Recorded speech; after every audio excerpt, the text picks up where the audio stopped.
Donc, on va se pencher un petit peu sur vous, hein, mais tous les deux, bien sûr, mais sur votre parcours. Chacun votre tour, j'imagine. Peut-être on va commencer par Rodolphe, parce qu'il y a Amandine qui boit son café. Du coup, ouais, un petit peu ton parcours. Comment t'en es venu à faire de la création de contenu et comment vous en êtes venu à faire ensemble ce guide?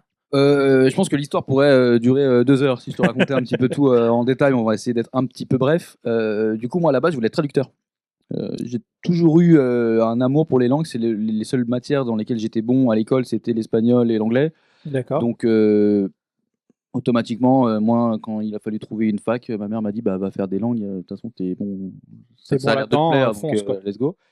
Et donc, je suis parti là-dedans. Et en fait, pendant mes études, je me suis dit, je veux absolument apprendre une langue qu'un alphabet différent du mien. Parce que mon cerveau pétait un câble en se disant que de l'arabe, du cyrillique ou du chinois ou du japonais, pour certaines personnes, bah, c'est des lettres. Et ils se posent pas la question. Ils s'arrivent devant eux. Comme nous, on lit du français, eux, c'est des lettres. Et mon cerveau, il n'arrivait pas à conceptualiser le truc, tu vois. Je Du me coup, suis t'as dit, voulu lui faut que faire j'apprenne violence. un autre alphabet. Donc, j'ai commencé par du russe. J'ai fait 2 ans de russe. Alors, je sais juste dire bonjour, je ne parle pas russe, au revoir, ce qui ne sert à rien, mais au moins, les gens sont fixés. Effectivement, c'est des mots importants, C'est au des mots importants. moins. Je Voilà. sais dire un phare, voilà, un phare pour les bateaux. C'est mayak en russe, voilà. Sachez-le, c'est très très important.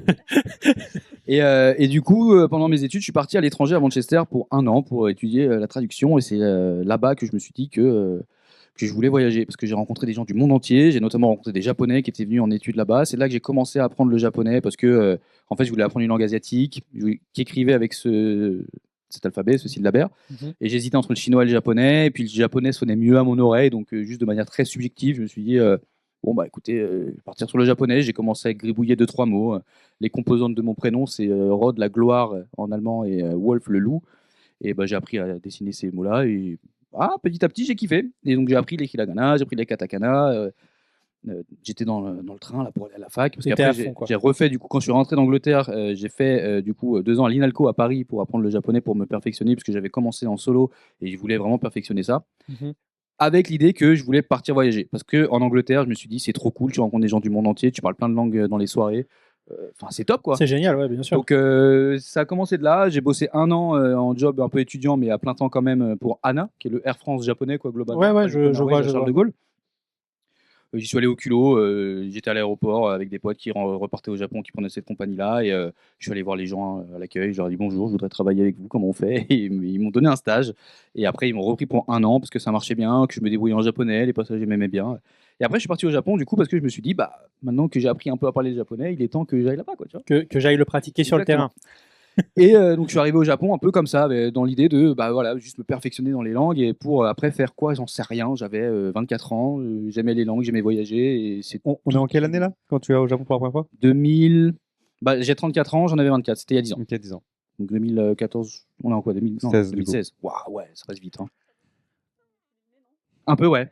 Ouais. En fait, je disais que c'était pas trop épicé. Heureusement, t'avais pas ton micro, du coup, on sait pas ce que t'as dit. Ouais, t'as les chips qui te font couler le nez, me dit-elle. Oui, effectivement, j'ai dit c'est pas très épicé. Depuis tout à l'heure, j'ai 2, 3 gouttes, mais ça va, on fait avec.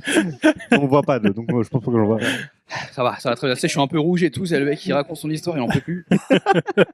Et, c'est pas épicé. Je reprends. Et du coup, ouais, au Japon, un peu paumé, pas paumé, mais voilà, j'arrive, j'ai fait mes petits sous de côté en job étudiant, je vis mon rêve, quoi, tu vois. Je suis Ouais, à Tokyo tu pour la te fais première kiffer, fois, quoi. j'ai mon petit appart dans une share house, enfin ma chambre dans une share house, et je rencontre des potes, enfin des gens qui deviennent des amis, qui sont dans la création, qui sont photographes, qui sont vidéastes, et c'est à ce moment-là, en fait, que je me dis, ça a l'air trop cool, en fait. Moi, j'étais venu avec une GoPro au Japon pour faire des petites vidéos sur YouTube. À l'époque, je vous parle de ça, c'était il y a plus de, il y a 10 ans ou même un peu plus. Enfin bref, et du coup, ouais, il n'y avait pas grand monde sur la scène française Japon à l'époque. Quoi. Il y avait Ouais, Guigui qui était peut-être Ichiban Japan avec sa saison 2 ou 3, tu vois. ouais, Quand on était c'était là. un peu la ref, hein, au Ouais, final. Hein, exactement. Ichiban, De toute façon, Guigui est fédérateur sur tout le contenu Japon. Et il a créé plein de choses, je trouve. Et du coup, je faisais mes petites vidéos avec la GoPro, d'abord en anglais, en me disant je vais devenir une star internationale. Et puis, moi, je voulais surtout que ma famille, mes potes voient ma nouvelle vie au Japon, quoi, tu vois. ouais, leur montrer que tu kiffais et que ça se passait Exactement. bien, quoi. Et de là, de fil en aiguille, j'ai rencontré des gens, dont une femme qui est devenue une de mes meilleures amies, qui s'appelle Mutsuko, qui est une japonaise complètement barrée. Je l'ai rencontrée, elle avait 47 ans. Aujourd'hui, ça me rend fou de me dire qu'elle doit avoir. Attends, maintenant, elle doit avoir 55 ans aujourd'hui. C'est fou de se dire ça. Et elle est photographe. D'accord. Et une japonaise qui a vécu 11 ans à Brighton en Angleterre, qui a vécu 3 ans en Amérique latine. Et en fait, elle s'est barrée parce qu'elle était professionnelle en snowboard. Et en fait, sur une compétition à Hokkaido, elle est tombée et elle s'est démonté le coccyx. Et c'était foutu. Et c'était fini. Et elle s'est dit, moi, c'était ça ma passion, je veux rien faire d'autre. Qu'est-ce que je fais, quoi? Enfin, grosse remise en question de qu'est-ce que je vais faire de ma vie. Elle s'est barrée en Angleterre, à Brighton, elle a bossé dans un bar et elle a appris l'anglais et elle est restée là-bas 11 ans. Et elle est rentrée, une femme super créative, un peu barrée, mais vraiment Ouais, bah, la vraie créative. la vraie créative, quoi, tu vois. Et cette fille m'a toujours fasciné. Et en fait, à la base, moi, j'étais dans un bar francophone, un bar de Julien Tirode, qui aujourd'hui a Bonjour Tokyo Bar à Tokyo. Bonjour à toi, Julien, si ça vous dit quelque chose. Qui est aussi fédérateur, hein, qui a son bar. Et du coup, c'est un peu un point de rendez-vous pour beaucoup de Français qui arrivent au Japon la première fois et qui veulent rencontrer du monde. Il y a des Japonais qui apprennent le français, tu as des Français qui veulent apprendre le japonais, rencontrer des gens. Donc c'est plutôt sympa. Je connaissais pas du tout. Ah ouais Ouais. Et ben j'étais dans un bar de ce mec-là que j'avais vu à la télé sur M6 avec son costume de Pikachu à l'époque où il venait l'interviewer parce que c'était un peu le seul Français qui avait construit un truc au Japon. Mais je te parle de ça, c'était il y a 15 ans, tu vois. Ouais. Et du coup, il était vachement connu, surtout à cette époque-là.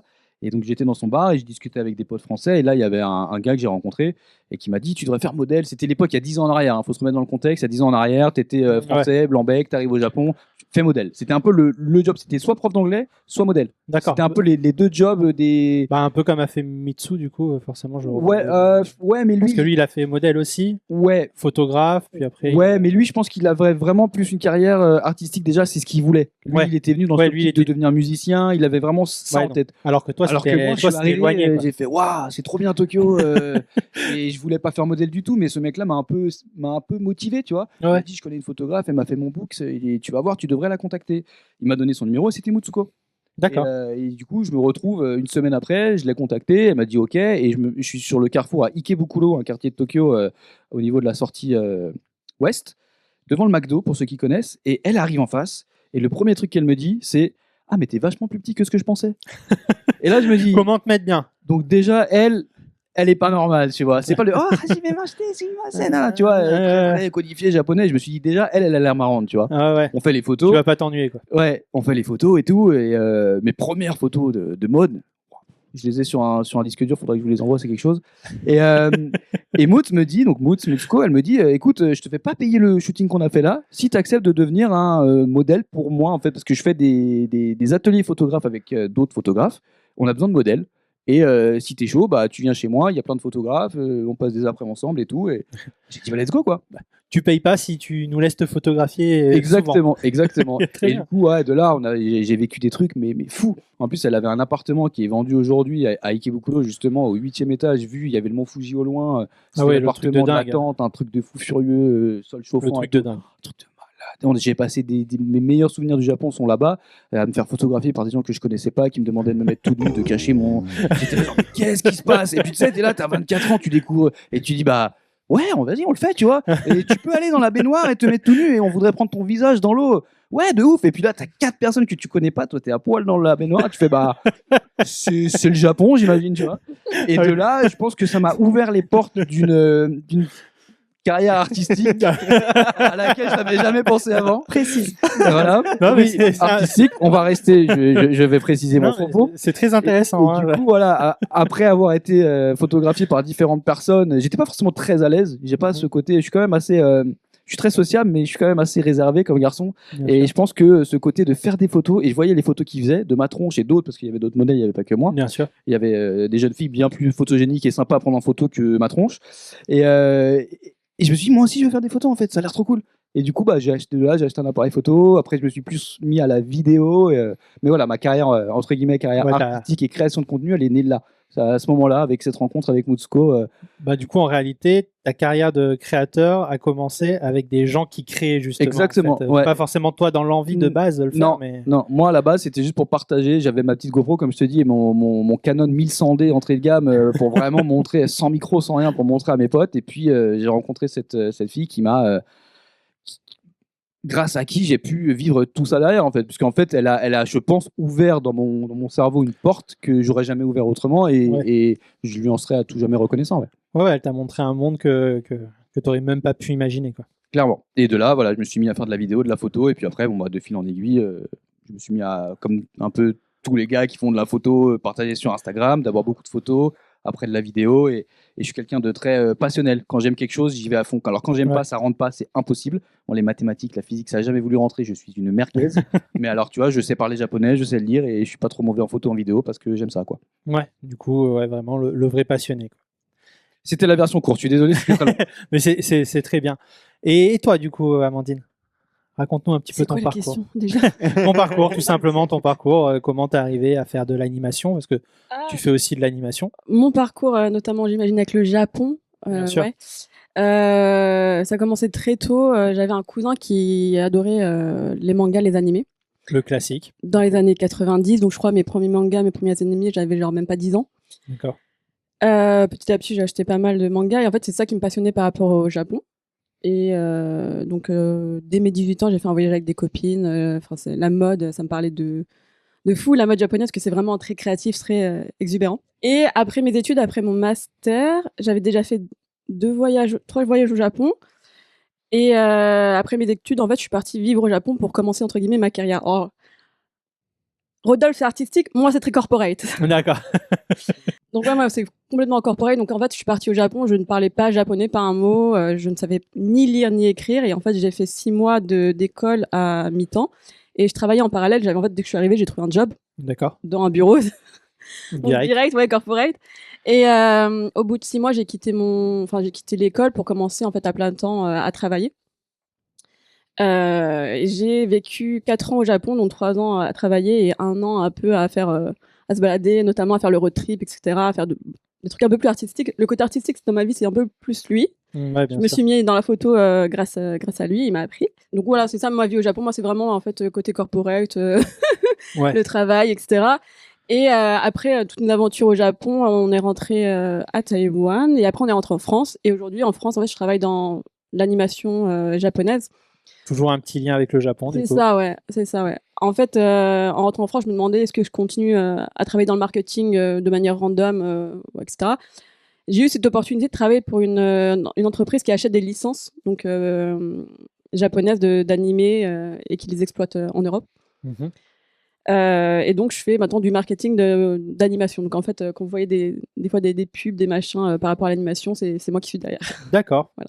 Très, très intéressant parce que du Voilà, coup, ouais. tu restes vraiment dans le domaine quand même créatif au final. Ouais. Enfin, vu que moi j'ai toujours été fan des mangas et des animés, en fait, ça me permet de voir, donc on va dire les coulisses, de rencontrer beaucoup de créateurs, de réalisateurs, de mangaka, etc., et d'aller dans les backstage, par exemple, d'événements comme la Japan Expo. Donc ça, c'est plutôt cool.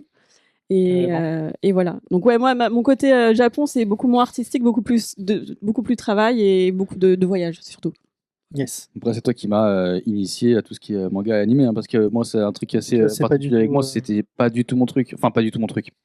J'apprenais le japonais par amour de la langue, en fait, par amour purement linguistique. Et j'ai regardé GTO, parce que GTO, c'est quand même la base. Mais en français. Ça revient toujours. C'est quand même GTO, la base. c'est pas En français, possible. en En français, parce que c'est le seul animé que tu peux regarder en français. Et qui, alors, Non, mais peut-être Mais- une populaire opinion, hein, c'est mieux en VF qu'en VO. bien sûr, mais on en a parlé dans les Maintenant top que je de- parle japonais, j'ai regardé un épisode de GTO en VO, c'est rincé. Mais par contre, les traducteurs ont pris des libertés pour faire les traductions. Ils ont pété un câble, les mecs. Mais c'est ça qui est légendaire. Hein. Dinguerie. Parce que je me suis C'est incroyable. Et voilà. Dans l'épisode 2, on a reçu On a parlé. Amine du coup de Game One, je t'en parlais tout à l'heure, qui a exactement le même discours. Oui. Et on a parlé du coup de incroyable. Bruno Dupac qui double Onizuka, qui est incroyable. exceptionnel. Et d'ailleurs, à chaque fois qu'il double d'autres personnages dans des jeux vidéo, dans des On l'entend tout séries, de suite. je l'entends C'est tout de suite. Onizuka. Et pour moi, c'est Onizuka, tu vois. Mais tu as 22 ans, tu es dingue. célibataire, il est libre comme l'air. Pour moi, il va dire ça juste après. Il est dans un hélico de combat, c'est un soldat, un marine américain, il va dire ça, tu vois. C'est incroyable. C'est incroyable comme du Oh, on coup, ça fait se des liens, ouais. recroise. Ça se recroise, c'est incroyable. Et oui, effectivement, donc c'est Amandine qui m'a un peu initié à tout ce qui est animation japonaise, parce que moi, j'étais pas du tout dedans. Moi, quand je disais que j'apprenais le japonais, il y a certaines personnes, leur première question, alors du coup, c'est quoi ton manga préféré? Et j'étais là, frérot, je sais pas, tu vois. Ouais, mais toi, c'était pas du tout Non, dans cette vraiment, optique-là. non, Enfin, non. Mais alors que pourtant, tu m'as fait découvrir des choses. J'ai découvert pour moi dans mon top 3 de toutes les œuvres. Attack on confondues. Titan, n'y connaissait pas avant. Non, mais D'accord. de tout, mais de Ah ouais, tout, il y a hein. plein de dans, trucs, dans mon top 3 de toute œuvre, de toute nationalité, de tout, il y a Shingeki no Kyojin. D'accord. Ah, ça m'a renversé.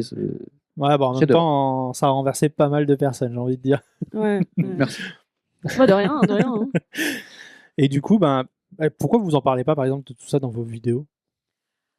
Parce que vous avez une chaîne YouTube quand même que vous avez alimentée pendant votre voyage, hein, qui complète votre guide, mais c'est vrai que ça, par exemple, c'est pas spécialement un sujet que vous abordez. Ouais, peut-être que déjà, dans un premier temps, nous, on s'est jamais considéré comme influenceur. Donc, partager la vie personnelle et professionnelle, je trouve que c'est.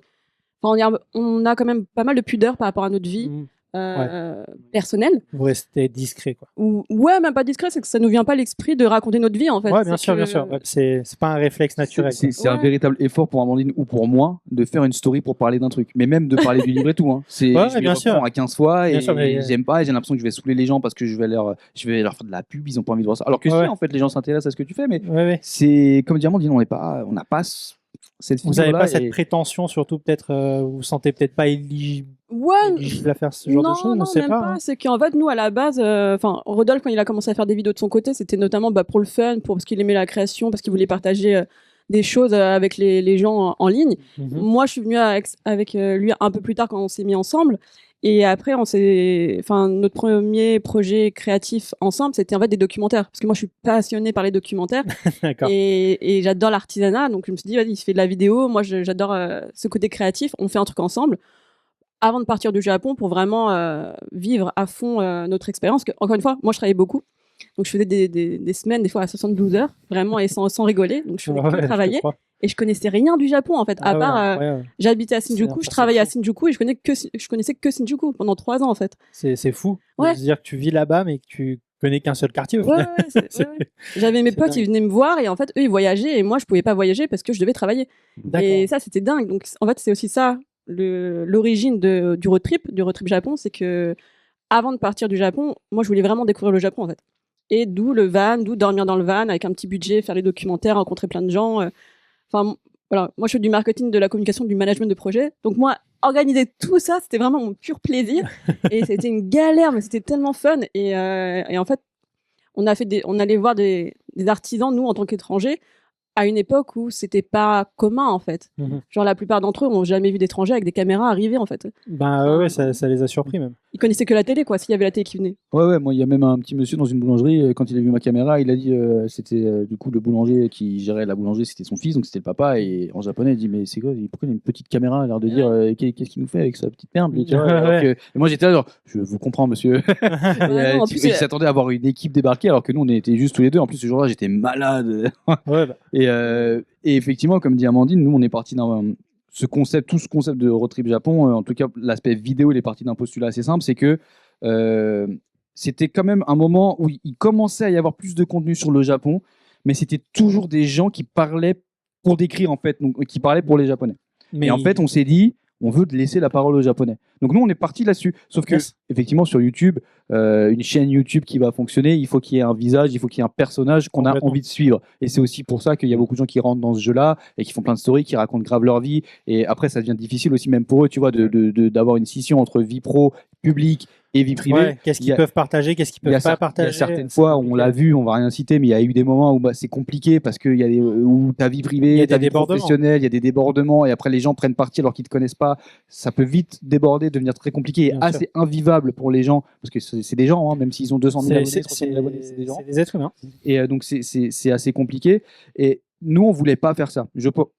Pardon. Le Mexicain, je vais me mettre à parler espagnol. Waouh, c'était Burke. Et là, je pense qu'on aurait eu mieux fait pour, en tout cas, pour cette chaîne YouTube, donc qui était à mon nom, que ce soit moins qui suivent les Japonais, qu'Amandine me filme à suivre les gens et à moins commenter, mais c'est pas ce qu'on voulait. Nous, on voulait montrer les gens, leur laisser la parole. Donc, on a fait des interviews, on les a suivis dans leur journée, sur 1 ou 2 journées. Et voilà. Et alors, ça a plu à pas mal de gens. Et on en est très content, on est très fiers des documentaires, on les a partagés. C'est extrêmement qualitatif. Merci beaucoup, on est vraiment très très très content du résultat. Maintenant, après, c'est pas ça qui fait que les gens vont s'abonner, parce qu'en fait, ils vont voir un documentaire, peut-être 2, mais ils savent pas que c'est Rodolphe et Amandine qui sont derrière, et parce qu'on nous voit pas à l'image. Oui, du coup, il n'y a pas cette sensation d'appartenance à la chaîne. Alors, aucun regret. 0 regret, on est très très content d'avoir fait ça comme ça, et je pense que c'est ce qu'il fallait faire, puisque c'est ce qui nous paraissait légitime et cohérent au moment où on l'a fait. Mais surtout, nous, on faisait tout ça pour notre petit plaisir à nous, en fait. Il n'y avait pas de but derrière, effectivement, d'avoir une chaîne qui allait exploser pour après devenir, je sais pas, vendre des trucs. C'était presque votre petit journal intime, intime. Ouais, ce que vous vouliez montrer, quoi, tout simplement. Oui, mais ça, vas-y, montre les bouquins. Plus pour vous, mais... Du coup, il y a effectivement Bon. 2 bouquins qui sont. Ouais, mais ça, en fait, il est plus disponible. On l'avait juste imprimé après le projet. Mais en gros, ça, c'est littéralement notre journal intime de pendant le voyage ou pendant 3 mois. Chaque jour, on écrivait ce qui se passait. Des vidéos, des rencontres avec les Japonais, les artisans, etc. Et il y a pas mal de choses qu'on n'avait pas pu retranscrire en vidéo parce que c'était... on sait jamais ce que ça aurait pu donner en ligne. Il y avait Ouais. des choses un peu... voilà. Qu'on raconte dans le livre parce que dans le livre c'est beaucoup plus restreint, c'est déjà l'impression est vachement limitée, tout est en français donc voilà. Ouais, ça bien sert sûr, c'est pas pareil. Ouais. C'est pas pareil qu'une caméra qui va filmer la chose. C'est ça, c'est ça. Et surtout c'est en ligne, voilà, on sait jamais qui peut voir, etc. Mais voilà, on avait fait ce livre à l'époque qui on a tout vendu donc c'était cool et ça nous a permis en fait de vraiment exprimer ce qu'on ressentait par rapport au voyage. En plus des vidéos comme tu dis, enfin comme on en parlait plus tout à l'heure, nous on est plutôt pudique donc il y a des choses qu'on voulait pas mettre en ligne, qu'on a racontées dans le livre par exemple. Et voilà, c'est raconté une fois, que les gens qui ont vu, ils ont vu, et puis c'est tout, quoi. Puis pareil, du coup, il y a le Deuxième. deuxième livre qui complète aussi une partie de vos vidéos YouTube qui sont le road trip au Japon. Ouais, alors là, pour le coup, c'est vraiment un guide de voyage, parce qu'en fait, quand on a fait le premier road trip, on a eu tellement de questions pour faire la même chose que c'était pas commun du tout à ce moment-là. Puis après, on en a fait plusieurs, et après, au bout d'un moment, je dis, pourquoi pas faire un guide. Donc c'est un truc assez simple dans le sens où c'est juste un comment faire. C'est pas genre, vous allez là, vous faites ci. Exactement. C'est genre comment vous trouvez des endroits où aller, comment louer une voiture, comment traduire son permis, où dormir, toutes les spécificités des restaurants, parce qu'en fait, on parle très peu, en fin de compte, du type de restaurant qui se trouve au Japon, parce qu'il y a plein de types, et il y a beaucoup de cultures aussi, à savoir par exemple la culture du otoshi, Otoshi, où on nous donne un petit truc à manger gratuit, et sauf qu'après on le paye en fin de compte. Gratuit. Et alors, le nombre de messages... C'est posé, quoi. Voilà. Mais en fait, c'est ce que c'est comme à un moment on avait ça, les frais de couvert en France à Ouais, l'époque. ça existe Ça existe encore, mais en C'est Italie. Ok, par en exemple. Italie, ouais. Italie, Espagne, Mm. ils le font, ça. Maintenant, c'est inclus dans le prix en France, mais avant, des fois, il y avait une ligne où il y avait les frais de couvert. Et ben en fait, les otoshi, c'est ça, parce que vu qu'au Japon, la plupart des restaurants, bars, il y a un nombre de places super limité et qui font 1 voire 2 services. Payer un otoshi, ça leur garantit un minimum en fait de revenus. Ouais, c'est une garantie en fait qui se permettent. C'est ça. Et surtout, ça leur permet de garder des marges quand même assez serrées sur les boissons et la nourriture. Donc moi, je préfère payer une base pour entrer dans le resto et payer ce que je consomme au bon prix, quoi. Bien sûr. Que des prix gonflés parce qu'on sait jamais si cette personne elle prend que un verre ou elle prend que une petite assiette. Ouais. Voilà. Il y a tous ces trucs dans le livre, tous des petits trucs à savoir.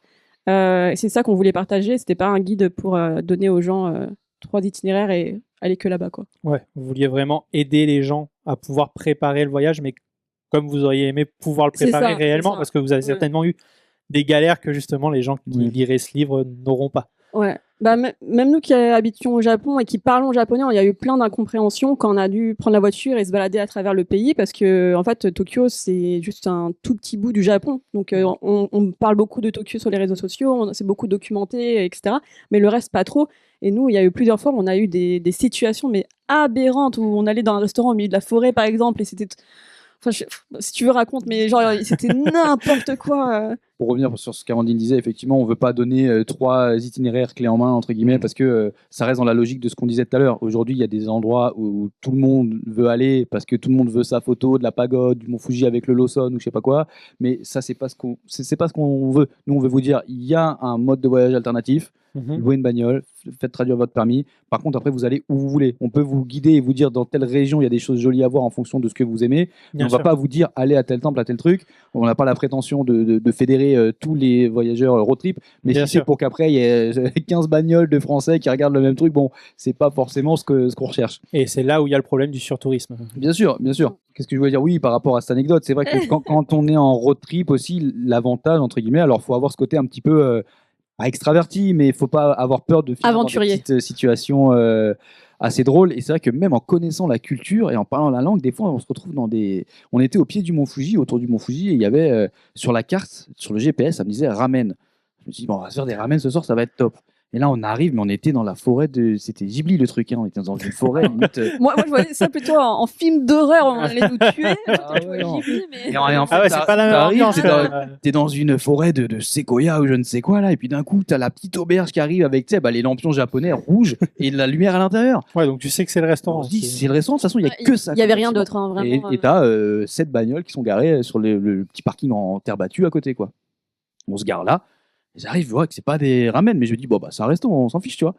Et on rentre là-dedans, il y a plein de monde, il y a un grand comptoir, bah, tu vois, comme ça, mais peut-être. Le long, en fait. Ouais, tout le long, 2 fois plus grand. Avec un grand-père derrière qui est en train de servir des gens, etc. Derrière lui, un mur de bouteilles de whisky avec des noms dessus. D'accord. Et qui nous installe, tu vois. Mais un peu. Tu sais, on est rentré et le temps s'est arrêté pendant 2 secondes. C'est-à-dire qu'on est Tout rentré. le monde nous a Les gens, regardés. ils étaient là, ils Tout le monde. ils ont fait. C'est qui eux? Ils vont tous être... Et c'est reparti, tu vois. Parce que je sais pas, il y avait ce truc où le mec il m'a dit lâchez-moi, je fais konnichiwa futalides. Enfin, en japonais, oui, on est 2, tu vois. Ils se sont dit bon, déjà, c'est pas normal, mais on va pouvoir communiquer, je pense. Donc, dans le doute, venez, tu vois. Et en fait, il se trouve que ils nous donnent pas de menu. Pas de menu. Et les gens derrière, ils se régalent à côté de nous, ils se régalent. Et il y avait en fait, il y avait un menu un peu accroché au mur, mais il y avait 6 trucs, quoi. Il y avait, Ouais, donc il y on s'est avait dit, peu de bah, choses. c'est le menu, c'est un izakaya un peu spécial, une que 6, vas-y, on commande. Donc on a commandé et on avait un peu faim et les portions japonaises sont plus petites que ce à quoi nous on est habitués, donc on a pris 2 petits plats chacun en se disant ça va être 2 petits trucs, donc on a dit bon on va prendre ça, non. Il fait ok, il arrive, il nous sert un truc, c'est pas du tout ce qu'on a commandé. Je fais bon, bah merci, On on s'est mange, dit, ouais, c'est le otoshi. c'est bon, donc, ouais. Ouais, bien sûr. Il revient 10 minutes après, il nous ramène un truc, C'est parce que vous avez commandé. c'est ce qu'on a commandé. Mais à chaque fois 2, tu vois. Je dis bon bah ok, bah, une bière avec ça s'il vous plaît, ok, pas mal. Il revient, il nous ramène un des trucs qu'on a commandé avec encore 2 autres trucs. Et on se dit, mais attends. Et à un moment, en fait. Après, vous avez pris 2 menus. Et en fait, on a eu la petite ampoule qui s'est allumée, on a regardé derrière nous et on s'est dit, il nous sert la même chose. Et tout le monde mange la même chose. Putain. Donc en fait, on est dans un truc d'habitué où en fait, le menu, il est prédéfini pour tout le monde. En fait, ça c'était des trucs en plus. C'est pour ça que c'était des petits plats. Mais en fait, Oh là c'était là. écrit nulle part. C'était écrit nulle part et eux nous ont rien dit. Et il n'y Et avait en fait, pas de prix non plus. on Zéro parlait prix. japonais, mais lui nous répondait que par un mot à chaque fois. Il répondait pas. Il y a ce truc avec les Japonais. Les Japonais, si vous m'écoutez, je sais pas pourquoi. J'aimerais être japonais 15 secondes pour comprendre ça. Tu leur parles dans leur langue. Tu leur parles, hein. Et eux, ils sont convaincus qu'ils comprennent, mais ils se disent non. Ils vont pas me comprendre. Et du Ah coup, non. ils te répondent pas, tu vois, ou ils vont te répondre dans un anglais un peu cabossé, beaucoup moins maintenant. Mais là, on parle d'il y a presque 10 ans. Ils le Ouais. faisaient beaucoup, ça, à l'époque. Tu leur parles, ils sont subjugués parce que tu arrives à leur parler, mais ils t'écoutent pas. Tu sais, tu leur dis un truc, Ouais. ils te font t'es fort en japonais, et toi, t'es là, mais du coup, tu m'as pas écouté. Non. Et tu sais, ils partent, tu vois, Ouais. et toi, t'es là, genre, ah ouais. Et donc, ce petit monsieur, c'était exactement comme ça que ça se passait. Et à un moment, au bout de 5 plats, et tout était bon, tout était de saison. Et nous, on était peut-être sur la fin, je sais plus, Ouais. on avait un budget limité, on était un peu sur la fin. et Non, on s'est dit, c'était la fin. Et en fait, nous, on avait à l'époque un budget genre de même pas 1500 yens par jour pour manger. chacun. D'accord. Chacun. D'accord. Donc on se faisait un petit bento le midi, puis le soir on se faisait un peu plus plaise, mais on buvait Enfin, évidemment pas d'alcool puisque là, c'est tolérance zéro au Japon l'alcool, donc moi au On- volant évidemment il y a que Lui-même, moi on qui allait dans des conduisais. supermarchés et tout. En fait, enfin, vraiment, pour dire, on avait genre 10 000 euros pour 3 mois, inclus la location. Et donc, D'accord. vraiment, on était Ah, ric-rac on a refait chaque des jour. pièces quoi. à la fin, hein, c'est pas une blague. Hein. Ouais, non, mais vraiment, on était ric-rac chaque jour. Et là, le truc, vu qu'ils nous donnaient plein de s'est dit, on va plats se et que faire tout était ultra ouvrir. quali, on s'attendait à payer 200 balles chacun. Genre 20 Ah 000, ouais. c'est ça. C'était foutu. là. Et à un moment je vais voir le grand-père, je lui dis excusez-moi, tout ce que vous nous donnez depuis tout à l'heure, on l'a commandé. Enfin tu sais, je fais le mec un peu bébête, genre peut-être que mon japonais il est éclaté, mais je me suis pas rendu compte que j'avais commandé 14 fois la carte en fait. Et il me regarde, il repart, tu vois. Je dis, putain, ils vont nous tuer en fait. C'est notre dernière soirée. au Japon. Et là, il appelle la mama. En fait, on était un peu dans un restaurant snack bar. Le snack bar au Japon, c'est des restaurants, bars qui sont tenus par des femmes généralement Mhm. un peu âgées et qui font un peu, elles font un peu de karaoké, elles servent à manger. Il y a tout ce côté D'accord. un petit peu entertainment, divertissement. Yes. C'est souvent fréquenté par des hommes qui ont 60 balais, qui vont fumer leur clope, parler avec la mama, passer une bonne soirée. Ouais, ouais. Voilà, il y a rien de bizarre, hein, mais C'est c'est très juste convivial, voilà, au c'est final. très convivial. Et donc il y a une femme qui sort, qui est bien apprêtée et tout, mais qui doit avoir je sais pas 60, 65 balais, tu vois. Et là ils commencent à parler tous les deux. Et elle vient nous voir, et je sais plus ce qu'elle nous dit, bref. Et je lui dis bah du coup on n'a plus faim, on a trop mangé. Là je sais qu'il manque 2 trucs qu'on a commandés. Mais arrêtez de nous donner des trucs. Genre, juste s'il vous plaît, arrêtez parce que je sais pas où on va là en fait. Et on finit notre boisson. Et je leur dis bah Kai, l'addition s'il vous plaît. Et là ils partent et ils se mettent à se concerter avec la dame devant la caisse, mais pendant genre 5 minutes, ils se disent des trucs, ils sont là, ils font des courbettes. Et surtout, tu l'as pas dit, mais en fait, alors, entre chaque petit plat, il y avait vraiment bien 10-15 minutes où on se posait la question en mode qu'est-ce qui se passe, on comprend rien, il y a rien d'écrit, pourquoi ils nous donnent La encore à panique manger, qui monte, vraiment la montée. et vraiment on commence à stresser à cause de l'argent aussi. Et Oh bah, juste à cause de l'argent, je me suis dit je vais faire la plonge pendant une semaine, hein. le road trip c'est fini, hein. Et en fait, du coup, là, c'est cette femme qui revient et qui nous tend un papier et sur lequel il y avait marqué 21 000, là, je crois. En fait, il y avait marqué 21, ouais, il y avait marqué l'équivalent, genre 21 000. Mais on n'est pas sur le change d'aujourd'hui. Aujourd'hui, 21 000, c'est 15 euros. J'exagère énormément, mais le change a tellement explosé que 21 000 yens, ça doit faire 100 euros, 110 euros aujourd'hui. À l'époque, ça faisait presque 200 balles, tu vois. Ouais, c'est pas la même. C'est le double. Deux fois plus, ouais. Et en fait, non, c'était le yen qu'elle avait écrit. En fait, non, on pensait que c'était 41 000. Parce qu'en fait, c'était un yen qu'elle avait écrit qui ressemblait à un 4. Je me suis dit, 41 000. Non, c'était 42 100. Oui, parce qu'on a payé 2100. C'était genre 42 000. On s'est dit, mais on est cuit 400 balles. Mais on les a, mais c'est ce qui nous reste pour la semaine. On est mort. Ouais, donc c'était et donc, je lui dis, Yonman et tout. Elle fait, non, ni Kakuen, 2100. Mais comment ça, 2100 yens? 2100 yens, c'est 16 euros. On a mangé pour une famille de 8. Et en fait, je pense que ce qu'ils se sont dit, on pense, on n'a pas la vérité. Elle nous a même donné des bonbons et tout. Elle nous a dit, ouais, revenez quand vous voulez. Elle nous a donné des bonbons et tout. Trop gentil, tu vois. Mais là, à mon avis, ils ont vraiment compris qu'on n'avait pas compris. Je pense qu'ils nous ont pas facturé le truc qu'ils facturent à tout le monde. Ils nous ont juste facturé le plat qu'ils nous ont servi, nos boissons. Et ils nous ont pas facturé les trucs que vous avez pris en supplément. Tous les trucs qu'ils nous ont mis, parce que vraiment, à un moment, je lui ai dit, arrêtez. Parce que je vois que là, nous, on en est là. Eux, ils en sont à 2 plats plus tard. C'est pas encore le dessert. Arrêtez, on va vous piller le restaurant et on sait pas ce qui se passe, tu vois. Ouais. Et du coup, on a vraiment payé 15 euros à 2, alors que, à mon avis, on a mangé pour 150 bien plus cher. Et elle nous a tout mis après dans des plats à emporter. Donc on est reparti avec de la bouffe. Ah oui, mais la vraie maman japonaise qui voulait vous faire plaisir, quoi. C'est une dinguerie. Mais le truc, c'est qu'on leur a demandé. Faudra nous donner l'adresse. Hein. On l'a, je l'ai encore. Ah, vous l'avez mis dedans? Oui, je l'ai gardé. Non, pas dans le guide, mais dans le téléphone. Mais le truc, surtout, c'est qu'on leur a demandé en japonais plein de fois qu'est-ce qui se passe.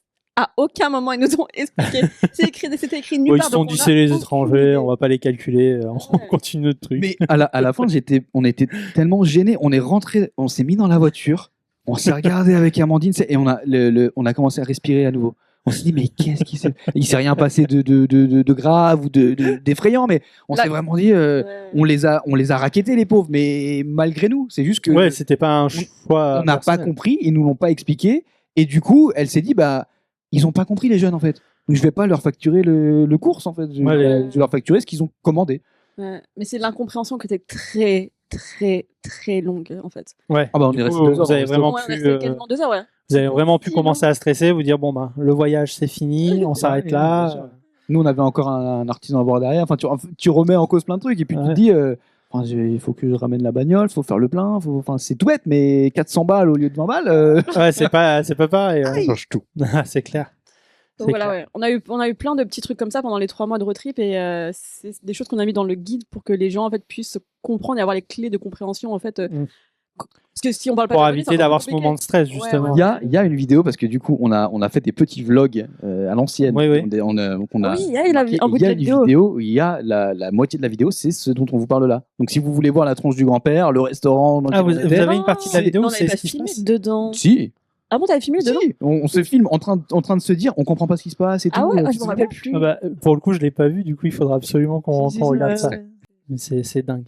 Ça fait des souvenirs. L'anecdote est folle. L'anecdote est folle. Moi, je me suis régalé à vous écouter. Ça fait des souvenirs incroyables. Très bien raconté. Vraiment, c'était excellent. Ouais, on a peut-être pas le temps, mais toutes les rencontres aussi avec des yakuza sur le chemin. Enfin, pendant 3 mois, on en a eu plein, mais hallucinant aussi, quoi. Oui, et puis au final, il est pas méchant. Pas envers nous. Pas envers nous. Bah non, parce que vous êtes. Ouais, les Japonais. On a vu des trucs où. C'était limite. Waouh. Ça fait froid dans le dos. Hein. Ouais. Mais du coup, avec les étrangers, ils sont pas spécialement. Non. Tant que t'interfères pas dans leur business, t'existes pas pour eux. Ouais, bien sûr. C'est le mobilier qui. Voilà. Oui, du coup, il n'y a pas besoin de paniquer sur ça. Il n'y a pas de problème. Pas du tout. Après. Il y en a un qui t'a mis un coup de pression une fois au bain. Mais oui. parce que on leur a piqué Alors là, c'est parce que je lui ai piqué sa place. Tu lui avais piqué sa place. Faut pas le faire, mais on avait trouvé un sento. Et en fait, les sento et onsen, donc les bains publics, c'est pas la même chose. Les sento, c'est les bains publics qui n'ont pas, c'est juste de l'eau chaude et du coup, c'est très populaire et donc c'est autorisé dans la grande majorité pour les personnes tatouées. Donc il dit autoriser aux personnes tatouées, il dit que forcément la mafia, parce que c'est réel. Sont là-dedans. Ça leur appartenait, je pense, celui-là, il leur Bien appartient. sûr. Et les onsen, bon bah c'est là, nous on est tatoués tous les deux avec Amandine, ça c'est un autre débat dont on pourra peut-être parler, mais voilà, quand t'as des tatouages, aller au bain public au Japon, quand t'es en road trip, c'est moins facile que si t'en avais pas. Yes. Et du coup, on se retrouve dans une petite ville qui s'appelle Ueno, je sais même plus où on était, et J'ai retrouvé le bain public aussi. Et quelqu'un m'a dit mais je connais bien ce bain public. c'est vrai. Et c'était un bain public d'enfer, d'époque et tout en bois. à Ouais, l'ancienne, un truc une vraiment petite magnifique, meuf, quoi. qui te tenait le truc sur son petit accueil. Enfin, c'était vraiment d'enfer, quoi. Et t'avais 4 places. C'est difficile de se stationner au Japon parce que les parkings sont assez petits et toutes les places sont souvent prises. Mhm. Donc là, il y avait vraiment une place juste à côté. Nous, on avait tourné pendant des heures pour trouver un Sento et tout. Je me suis dit, putain. Et en fait, je m'étais garé plus loin sur le parking d'une poste. Il était 19h30, mais je me suis dit, on est au Japon. T'as un grand-père qui arrive, il dit non, ça c'est le parking de la poste, tu dégages. Bah, tu dis oui, tu vois, parce que les Japonais et les règles, c'est comme ça. C'est-à-dire que les parkings sur lesquels tu te gares en France, parce que de 19h à 7h, on les utilise pas. Au Japon, t'es garé dessus, il nous est rien arrivé, mais je me dis, je préfère éviter. Ouais. Et là, on arrive au Sento, une voiture s'est barrée, il y a une place. Donc je dis à Amandine, c'est relou, mais vas-y, est-ce que tu peux rester? Je vais choper la voiture, je la mets là, j'ai juste pas envie de me prendre la tête avec un Japonais. Et du coup, j'arrive, et en plus, je vois qu'il y a un mec avec ses phares juste devant, et Amandine qui est là, Kaleshi qui arrive, le truc qui te fout trop mal à l'aise. T'es là, déjà, ça se fait pas, c'est naze. Et en plus, c'est des étrangers, tu vois, qui te disent, ouais, mon copain, il arrive, on a gardé la place. Faites pas ça. Hein. Et moi, j'arrive, et en plus, je vois qu'il y a une voiture, donc du coup, je mets un coup d'accélérateur. Une grosse berline noire le et- rétro, il tape dans le poteau et tout. J'ai abîmé le rétro. Je suis, putain, oh là. Enfin bref, n'importe quoi. Je me gare, et je fais un mouvement de tête au mec, tu vois, et en fait, son pote était sorti pour discuter avec Amandine, et eux, ils sont allés se garer plus loin. Sauf que ce pote qui était sorti pour discuter avec Amandine, je l'ai vu tout nu 20 minutes plus tard à côté de moi en train de se laver. Avec un tatouage dans le dos, mon pote. Ouais, tu savais que c'était. Donc en fait, là, on s'est dit, bon, là, ce qu'on vient de faire, en fait, c'est qu'on a demandé à 2 Yakuza, 2 mecs de la mafia locale, non, cassez-vous, c'est notre place. Maintenant, je suis nu comme un verre, Je suis Avec- inoffensif. avec les baloches sur le tabouret. Et dans le bain, il y avait 14 mecs, il y en avait 12 qui avaient des tatouages à la Kill Bill. Et j'étais mais mal à l'aise. Et tu sais, il s'est assis, et nu, aucune gêne, il s'est assis. Il m'a fait... Il a commencé à se laver, j'ai fait oui, je sais qui tu es du coup. Donc moi du coup, mais je payais pas de mine. Hein. Je me suis dit, je me lave et je me casse. Je suis déjà pas très à l'aise tout nu avec plein de gens que je connais pas. Et puis eux, ils se connaissaient tous. Hein. Et puis tu sais, les Yakuza, ils ont ce truc, je sais pas si vous êtes allé au Japon et que vous en avez déjà vu, mais les Japonais sont très codifiés, très comme ça, très ceci, cela. Les salariés bourrés, un peu plus comme ça. Et les Yakuza, ils sont chez eux, tu vois. C'est les Yakuza dans les Sento, mais les couilles à l'air. Hein. Ouais. Ils sont là, ils sortent du bain, ils sont comme as. Ils ont des tatouages de dragon partout. Ils sont à la fois charismatiques et ridicules. Tu sais pas, tu vois. Mais c'est des Yakuza. Donc tu te tais. Et toi, t'es là, tu sais, tu jettes un œil, tu fais, attends, les tatouages, ils sont cool, mais il est là, la teub à l'air. Hein. Bon. Désolé. Et du coup, je sors du bain. Sauf qu'ils ont tous parlé du blanc-bec qui a chouré la place de monsieur Matsumoto, tu vois. Et donc, je vais pour me sécher. Et là, il y a un gars qui arrive qui devait avoir 50 balais, tu vois, des pontes un peu, qui lui aussi avait un tatouage dans le dos. C'était Prison Break. Et là, il m'a fait un truc que j'ai jamais vu de ma vie. Il est arrivé. Donc, moi, j'avais mis mon caleçon quand même, avec la serviette autour. J'étais en train de me Bien sécher sûr. les cheveux. Et lui, il arrive à côté de moi, nu comme un verre. Et là devant, là, tu vois, ça, c'est là, t'as les lavabos, devant, t'as les miroirs. Et je me séchais les cheveux devant le miroir. Et lui, il arrive, il pose son pied là. Donc, il est comme ça, nu. Et il fait ça. Il me regarde, il fait ça. Je vous jure que c'est vrai. Hein. Il met sa serviette sur l'épaule, il fait ça. Et là, j'ai fait, je me casse. Tu sais, il n'y a pas eu un mot. Il t'a mis la Il pression. n'y a pas eu un échange verbal. J'ai eu deux mecs qui m'ont fait des trucs comme ça. J'ai fait, mais en fait, si je reste là, je finis à faire la plonge là encore, mais pendant 6 mois. Et Amandine a fait, mais mon copain, je l'ai perdu dans un Sento, je sais pas où il est. Puis moi, je suis là, genre, oui, monsieur, oui, bien sûr. Et je suis parti. Très belle serviette. Oh, il m'a fait peur. Mais et je te dis, entre eux, vraiment, t'es à 50% charisme, 50% ridicule. Le mec, il était là, les couilles à l'air, enfin, comme ça. Je fais, mais qu'est-ce que tu fais, mon pote? Si t'étais pas un Yakuza, je te trouverais ridicule. Mais là, j'ai rien à dire. Là, t'es classe. Hein. Là, Ah, t'es vraiment très là, classe. j'ai eu peur. Hein. Et là, la leçon de prends pas la place des autres, surtout quand tu connais pas les lieux, T'as compris. j'ai compris. Voilà. Ben, Le merci. genre de rencontre qu'on fait au Japon. Et moi, j'étais avec leur femme et leur mère, je pense, parce que pareil, les grands-mères avec les dragons dans le dos. Ah ouais. Ah oui, donc Ouais, ils ouais. venaient avec leurs femmes et les femmes aussi. Ah oui, Yakuza. oui, Ah, c'était le Sento du village, quoi. Ouais, d'accord. Donc Non, c'était non, mais vraiment. ça leur appartenait, ils se connaissaient tous. Ouais, c'était un. Mais ouais, c'était les réputé, femmes quoi. aussi sont tatouées et les grands-mères aussi sont tatouées, ouais. D'accord. Ouais, donc facilement reconnaissable. Et Amandine, elle a un gros tatouage de Yakuza sur les côtes. Ouais, Du coup, un elle truc se- de jeunesse Ouais, qui est très cool, mais du coup, au elle se bambou fond dans le japonais. décor, tu vois. D'accord, ouais. Donc là, ils se sont dit, ah ben elle fait partie d'un autre clan. Moi, j'ai un tatouage. Non, non, voilà. ouais. Ah, mais voilà, ça fait pas très très Yakuza. Ils sont, Ouais, c'est ouais, pas- non, bien ils sûr. sont pas là à dire oh, stylé, tu vois. Bien sûr. Ouais. Bah, merci. Il y en a deux qui ont dragué ma meuf aussi sous mes yeux. Bah Ah oui, oui. parce Et qu'ils. ça n'arrive au Japon, ça n'arrive jamais. Ah oui, mais là, on c'est des est- Yakuza, là. Où- Là, c'est Yakuza Où est-ce qu'on était à Gifu, À Gifu. dans la ville de Gifu. Gifu, ouais. c'est ghetto. Hein.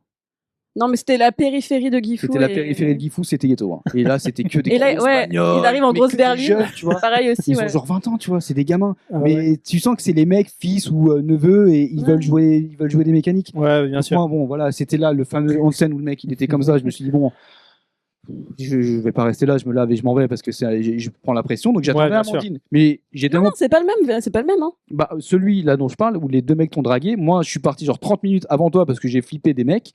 Je suis allé dans la Oui, voiture. t'avais j'ai encore flippé attendu. des mecs là. Mais oui, ça c'est un autre endroit, hein. C'est deux histoires différentes. Et donc j'étais garé avec le van et à côté il y avait une espèce de Mazda, tu sais les petites Mazda décapotables, bien sûr, sympa, bien sûr, là, je vois. rouge un peu pimpant. Je dis ah, sympa la caisse. Ouais, Et ouais. donc bon je me mets dans la voiture, j'attends Amandine. Amandine arrive et puis il y a les deux mecs qui la suivent, qui lui tapent la discute et tout et c'était les mecs qui avaient cette bagnole là. Et elle me dit ah ouais, ils ont commencé à me demander mon nom, où j'habitais, si j'étais célibataire. J'ai fait waouh les mecs je suis là mais enfin je suis pas vraiment là mais Ouais, bon, après, juste, elle a réussi, hein, juste, draguer vite fait mais mais voilà, on peut s'en aller après.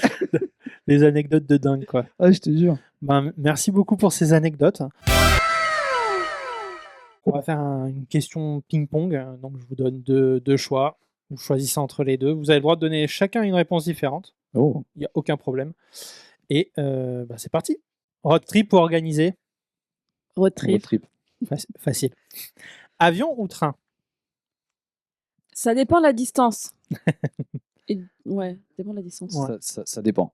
Ça dépend. J'aimerais bien faire, par exemple, c'est comment ça s'appelle qui passe en Sibérie, en Chine. Le transsibérien. Ah, si, c'est bien. Après, voilà, j'ai pas pris beaucoup de risques. Si vraiment j'avais le temps et tout pour aller au Japon, tu vois, je ferais bien ça, ouais, en train pour aller jusqu'au Japon, ça serait marrant. Mais bon, du coup, Ah, tout c'est le voyage, c'est aller jusqu'au Japon, t'arrives à Tokyo, tu repars. Ouais, voilà. Mais, ouais, c'est... Mais Ça- du coup, ça prend un peu de temps. avion parce que c'est plus pratique, c'est moins écolo, mais c'est plus pratique et plus rapide. Et... Ça te permet de plus profiter. Ça dépend qui paye, tu vois. Non, Si le voyage est financé, bon. non, mais parce que tu vois, même pour aller en Angleterre, en vérité, l'avion c'est beaucoup moins cher que prendre l'Eurostar. Ou très cher l'Eurostar. Ouais. Mais ouais, alors que moi je préférerais prendre l'Eurostar. Je trouve ça plus pratique parce que t'es là directement dans le centre de Londres. Yes. Mais- Ouais, effectivement. Oui. Pour aller à Marseille, c'est moins cher de prendre l'avion. Ouais, pour pas mal d'ici. Ouais. c'est Pour pas ça, mal de trajets, effectivement, l'avion reste moins cher. Europe ou Asie? Vas-y. Ouais, Asie. Après, ça dépend. Ça dépend pourquoi exactement. Bah, pour le voyage, par exemple. Non, pour le voyage, Asie, c'est sûr. Ouais. Mais pour vivre bleu, blanc, rouge. Hein. Ouais. Ouais. Bah, après, je dis ça parce que j'ai vécu aussi 10 ans de ma vie à l'étranger, donc c'est peut-être un peu plus Ouais, facile à dire pour moi. Mais du coup, il y a aussi un regard. Ouais, Le ouais. regard de l'avoir vécu et de pouvoir comparer. Ouais. Je suis moins fan de la rigidité de la société japonaise à Tokyo. Je suis moins fan des séismes qui te tombent sur la tronche. Ouais, les séismes. Peut-être les séismes, ouais, ça peut le être. fromage me manque. Bon, voilà. Tradition ou modernité? Tradition et modernité.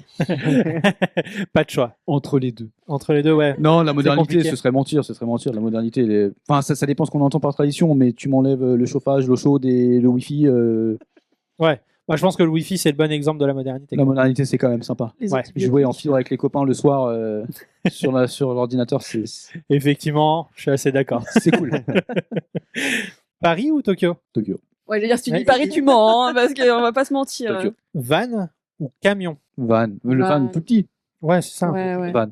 Van. 200%. Ouais. Les routes au Japon sont très étroites. D'accord. Il y a beaucoup de petits obstacles, des cailloux, des trucs, des rigoles aux abords des rizières. Plus simple en car. C'est plus simple en van.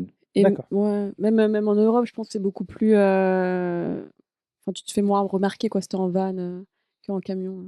Je Oui, sais pas. raison aussi pour laquelle j'éviterai le camping-car, même n'importe où. Moi, alors avec Amandine, on est deux, donc c'est plus facile que des gens qui ont peut-être 2 enfants, tu vois. Ouais, bien sûr. Mais effectivement, tu passes beaucoup plus facilement inaperçu. Inaperçu. Ouais. Tu peux te garer sur les parkings avec un van aussi, c'est C'est tout ça, bête, ouais, mais c'est ça. les Ouais. barres à C'est 2 un mètres, détail, maintenant, important. Il y en a beaucoup Ouais. qui gênent beaucoup Mm, mm, la mm. circulation pour les gros véhicules.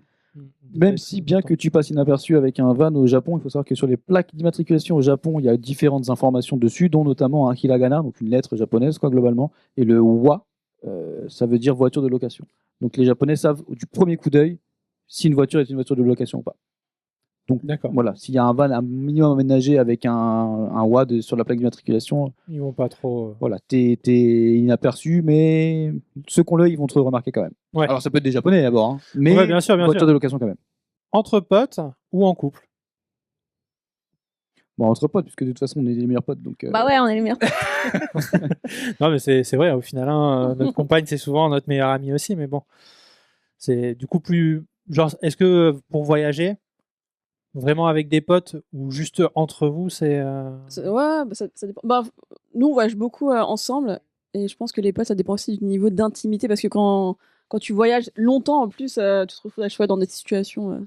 c'est mieux en couple en vrai, parce Ouais, que plus il y a de c'est pratique. monde, plus il y a de sensibilité personnelle, et plus il y a de moi je veux ça, moi je veux pas trop ça. Ouais, ça devient vite chiant. Et en vrai, je pense que toi c'est un peu pareil, mais moi j'aime mes potes de tout mon cœur et tout, mais trop longtemps, il y a ce truc après où t'es là, t'as juste envie d'avoir ton T'as envie espace d'être pour toi. seul. Ça fait très égoïste, hein, mais je pense que. Je pense que tout le monde À se. 34 ans, je l'avoue, je l'avoue. Amandine, Ouais, je la tolère 24 sur 24, 7 jours sur 7. Mon meilleur pote, au bout de 2 jours, je me dis bon. Tu rentres chez toi. Ouais, non, mais je comprends. Je comprends. Bah voilà, c'était tout pour le ping-pong. Il va vraiment finir par. Il est trop fier de son truc. Il va finir par vraiment m'installer un petit filet là. Et ben tout simplement, j'ai une question simple. Est-ce qu'il y a un autre livre de prévu? Peut-être un livre de photos, vu que je sais que maintenant vous êtes deux à faire de la photo.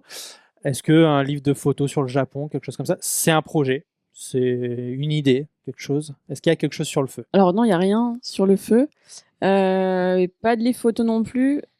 Je sais pas comment le dire, mais en gros, les livres qu'on a fait jusqu'à présent, c'était pour apporter quelque chose Mhm. de la plus-value, on va dire, aux personnes qui nous liraient.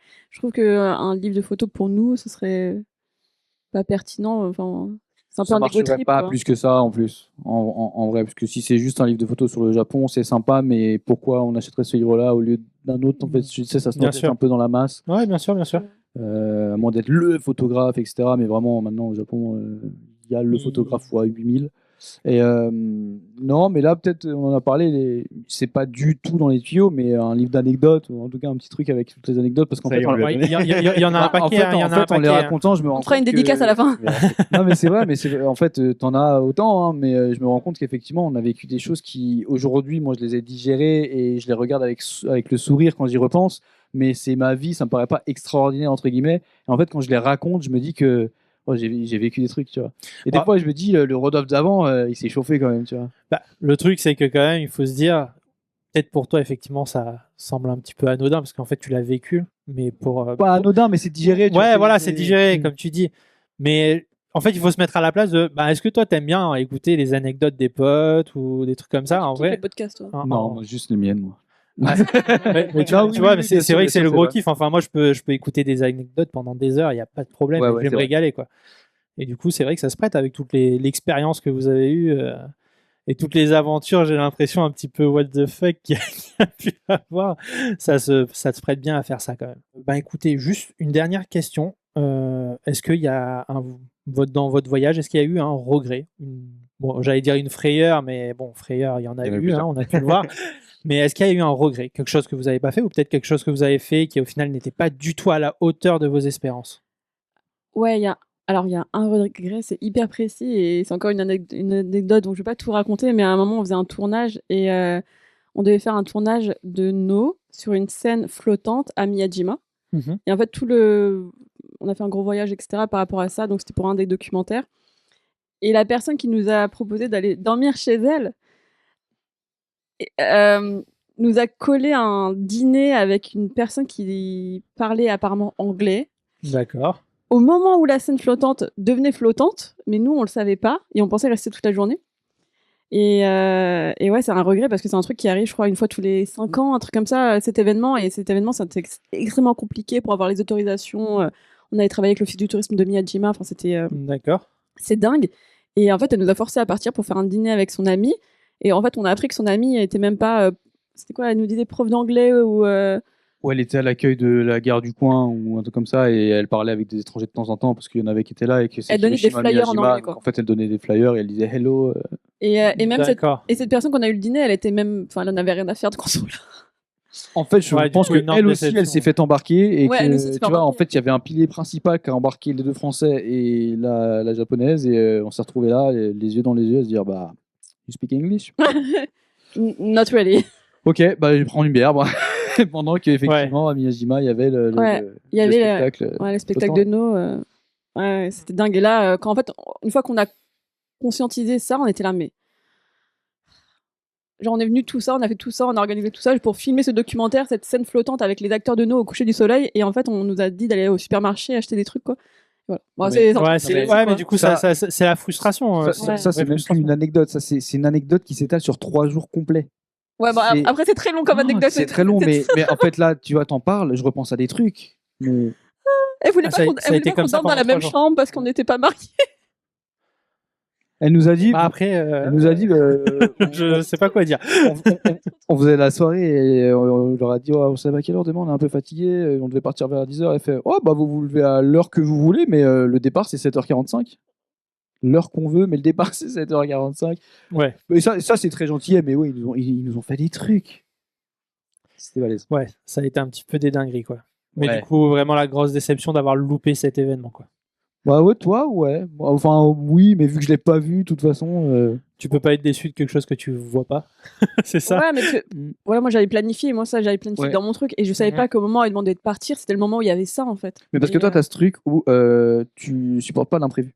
Ah, Il y a- stop. Non, mais c'est vrai. Mais Ah, quand t'as prévu, et je le comprends, quand t'as prévu quelque chose, t'as travaillé sur le truc, t'as ton planning, Bah, planification, et on te le change, organisation, et oui. par politesse, t'es obligé de dire oui, forcément, t'as les boules, tu vois. Là Ah où oui. moi, je suis me comme laissais- toi, t'inquiète. je me laissais un peu Oui, plus Je comprends quand il y a un porter. imprévu, ça Et... me rend fou.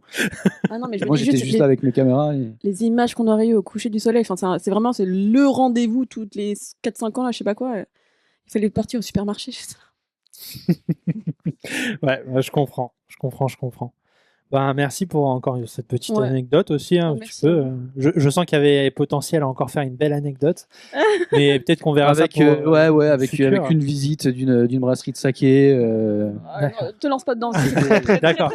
C'était balèze. Garde Ouais. pour le livre. Bah, Oh là là. j'avoue, moi, vrai. dès que vous sortez le livre d'anecdotes, j'achète. Hein.